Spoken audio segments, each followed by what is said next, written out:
Oregon coastal geologists have been creating tsunami evacuation maps since the mid-90s, but it was the 2004 Indian Ocean tsunami that spurred them to aim for better accuracy. And now they're remapping all 362 miles of the Oregon coast.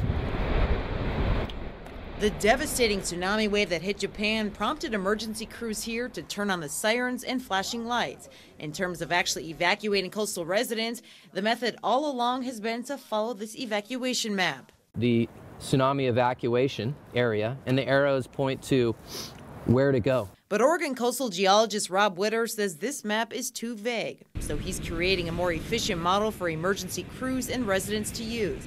There's now two maps based on the two likeliest tsunami scenarios in Oregon, one distant, one close. But what we're trying to do with the new maps is depict the two different hazards, because there's extreme differences in these hazards. The first is considered less hazardous, like another 1964 Alaska earthquake. Travels over 4 hours to reach Oregon, and it floods most of downtown, the waterfront, and Bandon. The second scenario, an earthquake right here in the Cascadia subduction zone. We're preparing for the big one. The orange shows where people should head in the event of a smaller scale tsunami, like one traveling from Japan or Alaska. The orange and yellow is the evacuation zone for the worst case scenario, a Cascadia tsunami. It's easier for emergency officials to evacuate the orange area than to evacuate this entire area, which would be unnecessary for a distant event.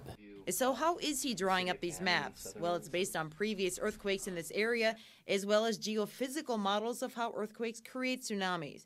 His team has already created 15 different scenarios. We're using the best available data and the most sophisticated modeling technologies, so we have high confidence that we're covering the range of tsunami inundation that's likely in the future. Witter currently holds community evacuation drills along the Oregon coast to help people prepare for tsunamis like the one that just happened. Well, for more information on those and for information on his new maps, just head to KEZI.com and click on News Links. In Newport, Stacia Kalinowski, KEZI 9 News.